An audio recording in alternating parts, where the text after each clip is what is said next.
Okay. Hi, my name is Maria Wanze, and I've been teaching for 4 years at DC Prep for 2 years, and I am a 4th grade ELA SPED teacher. And I'm Taylor Tucker. This is my first year being ELA teacher. Is this going to be Keep going. My name is Taylor Tucker. This is my first year being an ELA teacher at DC Prep, but I've been with DC Prep since 2022. Great. So can you guys tell me, how has inclusion impacted the work you have done this year?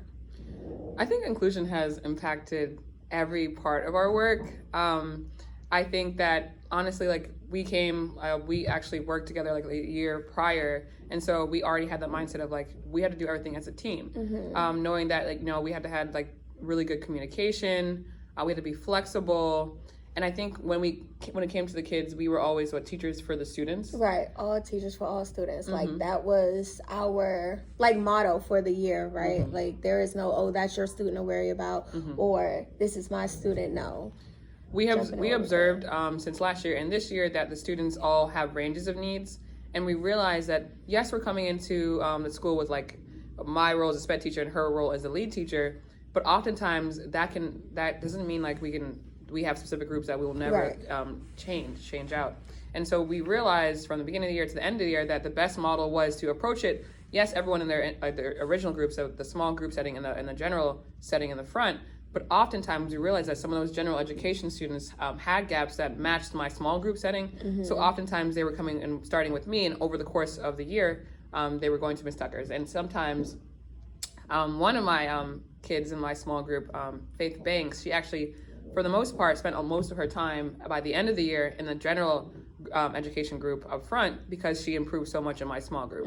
And so just being flexible and having that communication and collaborating with our coach, as well as the academic specialist and the special education coordinator, as well as the behavioral specialist as well, has helped us to make sure that we are really sticking to that inclusion model. Right, and both of us knowing how to accommodate all the students and not just some of the students, or just her focus being how to accommodate her small group. No, how do we accommodate all students, even in a gen ed setting, and some of those who come from small group back into the gen ed setting, or who work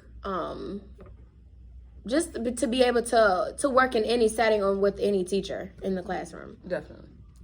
Tell me a little bit about how you've leveraged your time in PD and CPMs, how those structures have helped you, and learning more about your kids. I think, do you want to start? I should. Okay.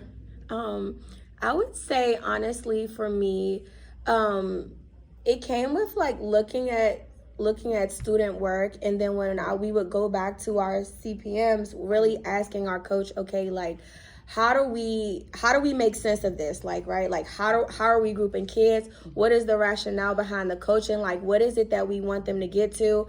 And just really making sure that we use that transferable language once we figure out those groups, to make sure that, we're doing it today, we're doing it tomorrow. It's really sticking with them. But it all came from just making sure we were looking at the work, no matter what group the student was in. So if a student might have been in a small group setting with Miss Wanze, but needed some of the same help that some of the gen ed students had, grouping them together. So when we are back in our tier 2 setting, they're working together, working with me, or working on a certain skill with Miss Wanze, but definitely using our coach to make sure are we grouping these kids right, and what is the end goal for where it is we want them to get to. And oftentimes when I am in PD, we had special education specific session where we went over accommodations versus modifications. And in those sessions right there, it really does help understand, yes, these kids have really great gaps. They're on a level B or C. They're on a kindergarten level when it comes to reading and the comprehension. But how can we close those gaps? So I've been collaborating with my special education coordinator, the academic specialist. Dr. Williams has been awesome when it comes to doing those presentations and really breaking down what does a present level performance look like, what is an accommodation, and pushing in and helping me really accommodate that work, and understanding we can't modify, but we can accommodate. And it is possible to bridge some of those educational gaps. As well as I also collaborate with the behavioral specialists when it comes to some certain kids who have autism, like when it comes to scaffolding. So, for example, one of my students who had autism, like in the first 30 minutes, because he was basically nonverbal and he couldn't really, write or read by himself. The first 30 minutes, I would work with him independently. One was Tucker would have the rest of the kids up front. Right. Then once I'm done with that, he would go on a specific learning program, and I would pull my small group. So scaffolding and collaborating with all of them has been really beneficial, for sure, and with the PD and other meetings as well. Can you guys share a little bit with me around, it's sort of connected to what you guys were just talking about, but how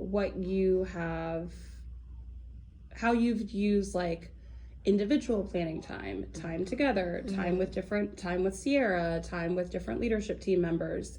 How have you leveraged those people to help you be clear on how to support all kids? So it kind of goes back to that whole looking at student work and then trying to figure out, okay, do we need to, what do we need to do to make sure that every student is growing, right? So going back during those CPMs, really looking at the work. I think all of, the work was the focus, right? How are they performing? What trends are we noticing? And then really Sierra really helping us analyze those trends and trying to figure out how do we support these students get to where we want them to, get to where we want them to be. So I would say definitely that looking at student work and one thing I do, because I see Melody, she comes in about once a month. I usually show her the lesson plan for the week or the day, and we collaborate on this is the issue that the kids had in class.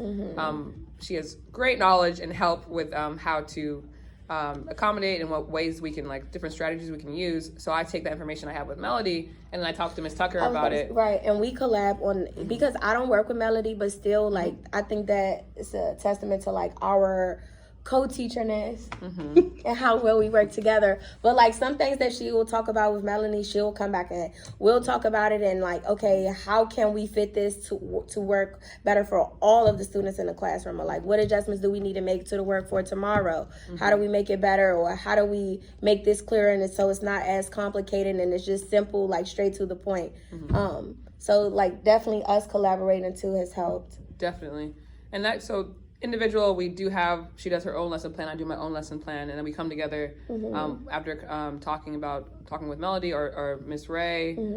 I also do a further step of talking to the special education coordinator and sometimes the academic specialist, talking to them about different accommodations. So we are definitely team players. We're always willing to get the information, and it's definitely been beneficial, and we've been seeing the results in the classroom, and that's something that we're going to keep on continuing to use in the future for sure. Share with me, what would you guys say is your biggest lesson learned when it comes to creating a classroom environment that is inclusive for all kids? I think our biggest lesson learned is that you really have to be flexible. You really have to be open and communicate and collaborate, and also not take anything personal.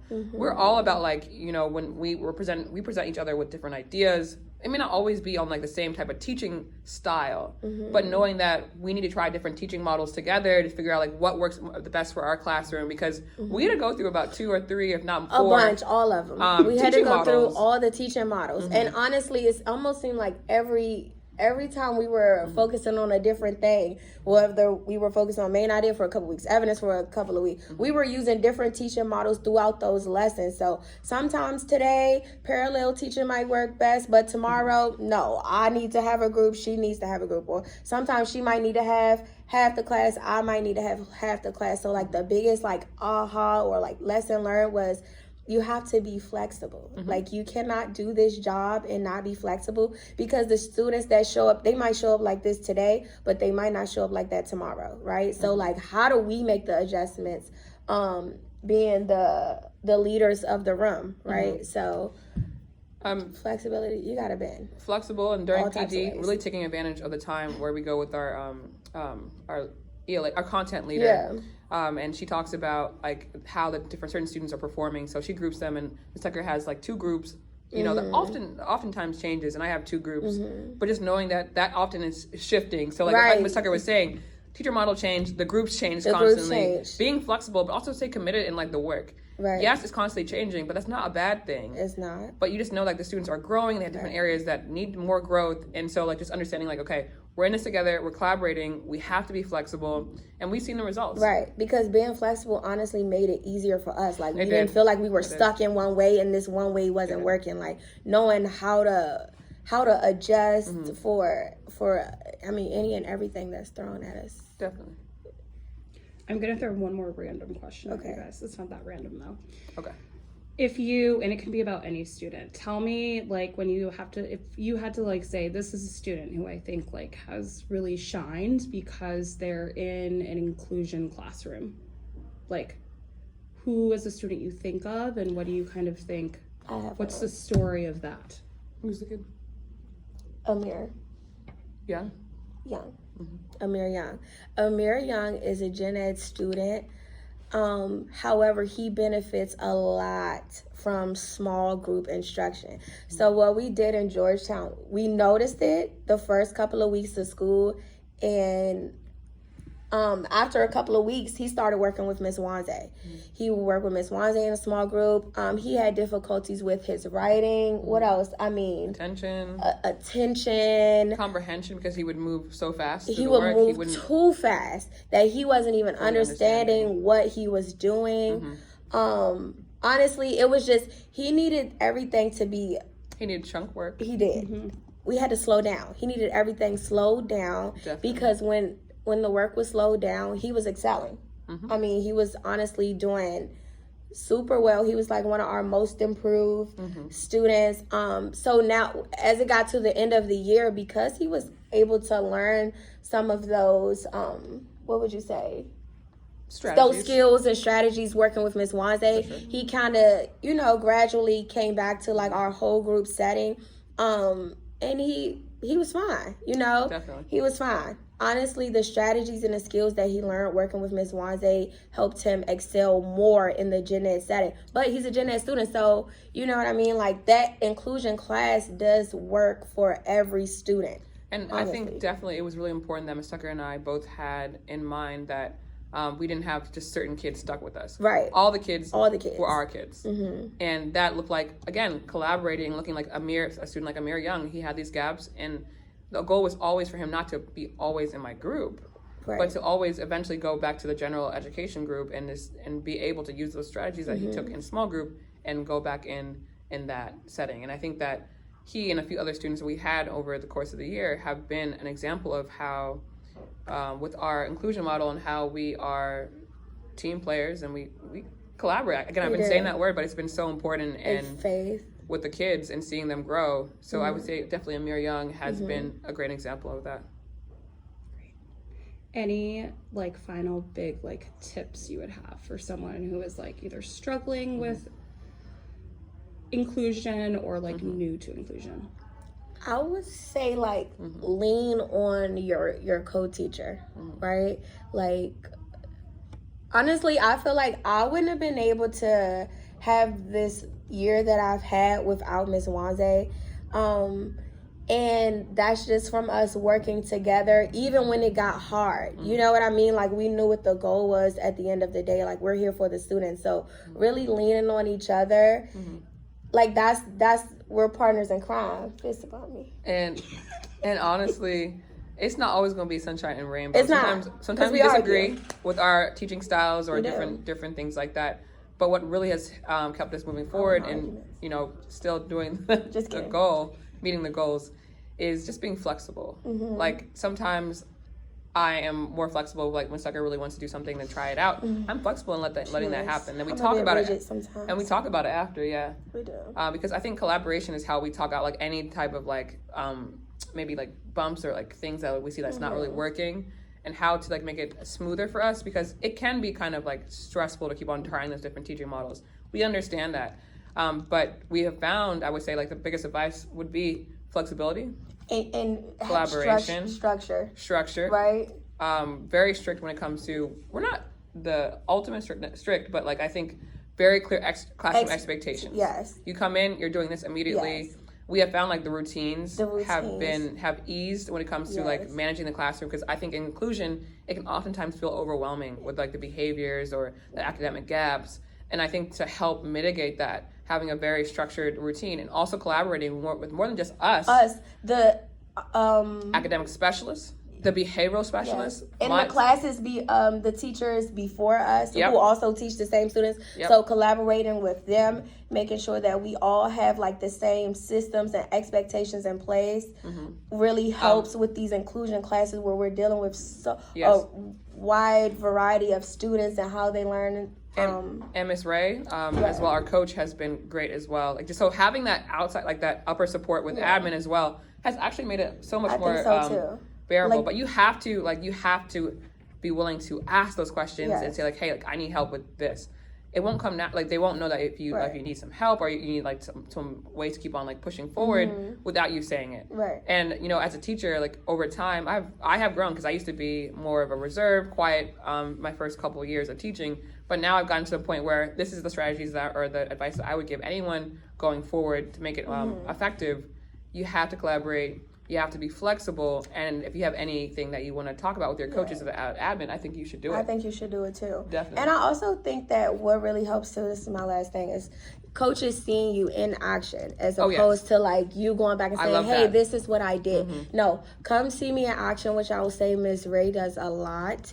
And she gives me, like, I ask for the feedback in the moment because I want to know. And if I'm not sure about it, I may say, hey, show me really quickly. And she'll take over, show me, and then she wants to see me do it, and I'm back to it. But that practice and drill. Yes, I love that. It might be a little bit uncomfortable at first. It but is. To be an effective, for me to be the best teacher I can possibly be, I love feedback. That feedback in the moment, I love feedback in the moment or the next day or whenever it's possible, because it helps us become the best we can be and helps the students reach their highest potential. Right. And just like that muscle memory of practicing it right then and there in the spot, right? Like I need to know what I need to do while we're standing right here so I can make any corrections or anything that I'm missing, you could tell me now. Practice and drill. Amen. Thank you guys. You're welcome. You did great. You're not